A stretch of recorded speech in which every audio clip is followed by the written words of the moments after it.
Welcome, everyone. Today we're diving straight into the uncomfortable and the powerful. If you've been trying to manifest something and it just isn't landing, if you feel like you've done the affirmations, the visualizing, the scripting, the mindset work, and yet your reality hasn't caught up, you're not broken and you're not unlucky, but you are probably manifesting from the wrong state. Not the wrong method, not the wrong technique, the wrong identity. See, most people don't struggle because they're missing a step. They struggle because they're living in a version of themselves that contradicts the life they're trying to create. And when identity and desire don't match, identity wins every single time. We're here to talk about the hidden behaviors, the subtle patterns that block manifestation even when you think you're doing everything right. These are the things you don't notice because they feel normal, familiar, comfortable. But comfortable doesn't equal aligned. Familiar doesn't equal true. And in manifestation, the autopilot patterns are usually the ones quietly running the show. So today, we're going to expose those patterns with clarity and compassion, not so you can judge yourself, but so you can finally understand what's been happening beneath the surface. Because once you see the pattern, you can't unsee it. And once you can't unsee it, you can finally change it. This isn't by forcing yourself, it's not by faking positivity, but by shifting the state you operate from. And that's where real manifestation begins. It's not in the mind, not in the vision board, but in the identity that becomes non-negotiable. You're absolutely right. The blind spot is almost never the technique. Excuse me. People blame the method because it's easier to swap out a tool than it is to confront an identity. But manifestation doesn't respond to effort, it responds to coherence. And coherence is an identity level phenomena. Most people are trying to manifest from a fractured state. One part of them desires expansion, while the other part is anchored to self-protection, old narratives, past wounds, and outdated beliefs. They're split between the future they want and the version of themselves who doesn't think that they can have it. And whenever those two selves compete, the older, more practiced identity always wins. You can do affirmations for abundance, but if your body is still rehearsing scarcity, that's the broadcast. You can visualize love, but if your nervous system is still bracing for rejection, that's the signal. You can script success, but if your choices reflect fear, that becomes the dominant frequency. Manifestation isn't about convincing the universe, it's about recalibrating yourself. And here's the part most creators miss. Your actions reveal the identity that you truly believe in. If you're constantly hesitating, you're manifesting from fear. If you're always preparing, you're manifesting from doubt. If you're comparing, you're manifesting from lack. If you're waiting, you're manifesting from disempowerment. These patterns aren't mistakes, they're diagnostics. They show you exactly which identity is active. And the moment you stop trying to wrestle with the behavior and start shifting the identity underneath it, everything changes. Behavior naturally falls into alignment. Opportunities stop feeling blocked. Your energy stops contradicting your desires. That's why today's talk is so important. Once you understand the behaviors that reveal misalignment, you gain the ability to correct the course at the identity level, the only level where manifestation truly happens. Let's jump into the first major block because it's the one almost everyone has fallen into at some point. Let's start with one of the most widespread manifestation blocks: emotional incoherence. This is what happens when your words, your desires, and your emotions are all headed in different directions. And the tricky part, it often hides under something that looks spiritual: forced positivity, mindless affirmations, pretending everything is high vibe. But here's the truth most people don't want to face: you can't outrun your emotional state with pretty language. If your internal world is still anchored in fear, in lack, in resentment, or in unworthiness, no amount of thinking positive overrides that. Manifestation responds to the dominant emotional signature, not the prettiest sentence you can put on a sticky note. And this is why so many people say, "But Lyn, I'm doing the work. Why isn't anything changing?" And I always ask, what part of you is doing the work? The aligned self or the wounded self, hoping the universe will fix something they're afraid to look at? Because emotional incoherence doesn't show up through your thoughts, it shows up through your body. It's the tightness in the chest when you talk about money, or nervousness in relationships, even when the person is kind. It's a drop in your stomach when new opportunities appear. These sensations are your shadow speaking. It isn't here to sabotage you, but to protect an old identity that doesn't feel safe expanding. But here's the key: the universe doesn't respond to your affirmations, it responds to the version of you who is delivering them. You can say, "I deserve abundance," but if your nervous system is in a state of contraction, you're manifesting from scarcity. You can say, "My soulmate is close," but if you're emotionally bracing for heartbreak, you're manifesting from fear. You can say, "Success is mine," but if you're terrified of being seen, you're manifesting from invisibility. Manifestation stops being confusing when you understand this. You do not manifest what you say, you manifest what your body believes. That's why emotional honesty is one of the most powerful forms of spiritual alignment. When you stop pretending you're fine, stop pretending you're high vibe, and actually sit with your shadow long enough to integrate it, your manifestation field becomes coherent. And coherence, more than positivity, is what creates results. Paul, you take the people back into the second hidden block. And honestly, it's one that even experienced creators fall into. The behavior looks logical on the surface, but energetically, it's one of the biggest anchors holding people back. Absolutely, Lyn. And let's be honest, this one gets even the season's creators.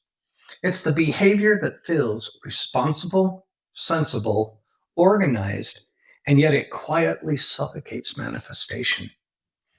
I'm talking about micro controlling the how, trying to force the exact pathway your desire must take, trying to predict every step, trying to manage timing, outcomes, and outcomes of outcomes. But here's the energetic truth that people don't like to hear. The moment you try to control the path, the moment you try to control the path, you reveal that you don't trust the outcome. Control is not clarity. Control is fear dressed up in planning. And this behavior doesn't come from expansion. It comes from identity, specifically an identity that believes, if I don't manage this perfectly, it won't happen. If I don't force something, nothing moves. If I let it go, I'll be disappointed. These statements all point to the same root belief: I am not powerful enough to allow. When you don't trust yourself, you can't trust the unfolding of your reality. And when you can't trust the unfolding, you squeeze manifestation through a tiny funnel of expectation that blocks everything outside your limited imagination. A person might want financial abundance, but only if it comes from a specific job. They want love, but only if it follows their timeline. They want expansion, but only if it arrives through familiar, predictable means. And what they miss is this: manifestation rarely arrives through the doorway that you're staring at. It arrives through the doorway that you're willing to receive from. When you attach to a single path, you're not visualizing, you're restricting. You're shrinking the quantum field down to a single possibility rather than opening to infinite potential. Expansion requires space. Space requires trust. Trust requires a new identity, one that no longer believes it must control everything in order to be safe. You shift to that identity not by forcing yourself to let go, but by embodying the version of you who already trusts themselves enough to allow. Because control isn't a behavior, it's a symptom of a self who hasn't yet realized their own creative authority. Then let's take this deeper because the next hidden behavior is even more invisible. It doesn't look spiritual or logical, it just feels normal. And that's why it's so dangerous. All right, let's get into the most subtle and maybe the most important block of all: identity fragmentation. This is where your desire belongs to one version of you, but your behavior belongs to another. It shows up quietly, it shows up quite innocently, and it shows up in ways you don't question because they feel familiar. You want abundance, but you still check prices before checking desire. You want love, but you still anticipate loss. You want success, but you still minimize yourself in every room. You want expansion, but you still keep your preferences small and your voice quieter than it needs to be. But none of this happens because you're weak or unspiritual. It happens because the old self is still running and in the emotional script. The old self is efficient, predictable, deeply practiced, and it knows exactly how to keep you in patterns that feel safe, even if they aren't aligned. So the moment you dream bigger, the old self whispers, don't claim too much, don't risk disappointment, don't outgrow what's familiar, don't become someone you don't recognize. And if you're not aware, you shrink right back into the timeline you were trying to escape. Here's the truth most people never hear: your old identity will not walk you into your new reality. It just doesn't have a map for it. That's why you can intellectually know what you want, yet still behave as if nothing has changed. That is identity fragmentation. Part of you stepping forward, part of you anchoring back.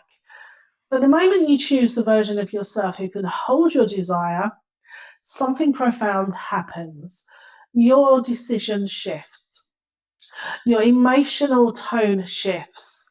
Your responses shift. Your energy shifts. And your reality has no choice but to organize around that version of you. Identity is not a concept, it is a broadcast. And when the broadcast changes, the field responds. All right, Paul, let's take this home. Let's bring this whole conversation into the one thing that actually moves people from theory into transformation: action born from identity. Absolutely, Lynn. Because everything we've talked about today leads to one essential pivot. Manifestation begins the moment you stop acting like the person you were and start acting from the person you're becoming. Not after the desire arrives, not after you get external validation, not after the universe gives you a sign. Now. Action isn't just movement, it's identity expressed in physical form. Every decision you make is a vote for the version of the you that you're choosing to embody. When you choose courage over hesitation, you cast a vote for your expanded self. When you choose truth over people pleasing, you cast a vote for your aligned self. When you choose consistency over procrastination, you cast a vote for your powerful self.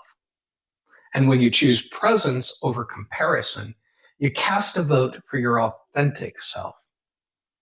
And those votes accumulate, they compound, they build momentum until the identity that you used to practice collapses under the weight of the identity that you created. So here's the invitation, the only one that matters right now. Choose the identity that matches your desire and begin living from it today. Not perfectly, not dramatically, just consistently enough that your energy, decisions, and presence begin reflecting a self who knows that they are capable. You don't need a sign to begin, you are the sign. The moment you shift who you are being, the universe recalibrates around you. So stop manifesting from fear. Stop manifesting from the past. Stop manifesting from an identity that was never meant to hold your future. Step into the version of yourself who can receive what you're asking for. Let your actions reflect it. Let your energy stabilize it. Let your life rise to meet it. Because manifestation isn't waiting for you to try harder. It's waiting for you to become the person who no longer doubts their power. And that shift starts now. Before we wrap this up, if this conversation sparked something in you, if it clarified a pattern, opened a new perspective, or reminded you of the power you already hold, take a moment to stay connected with us. Go ahead and like the video, subscribe to the channel, share this with someone who's ready for a shift, and tap the notification bell so you never miss these deeper explorations into conscious creation. Your support helps this work reach the people who need it, and it helps us continue bringing you the conversations that elevate your path. So thank you so much for being here, for listening with intention, and for choosing your expansion. Until next time, think differently, dream boldly, and create consciously.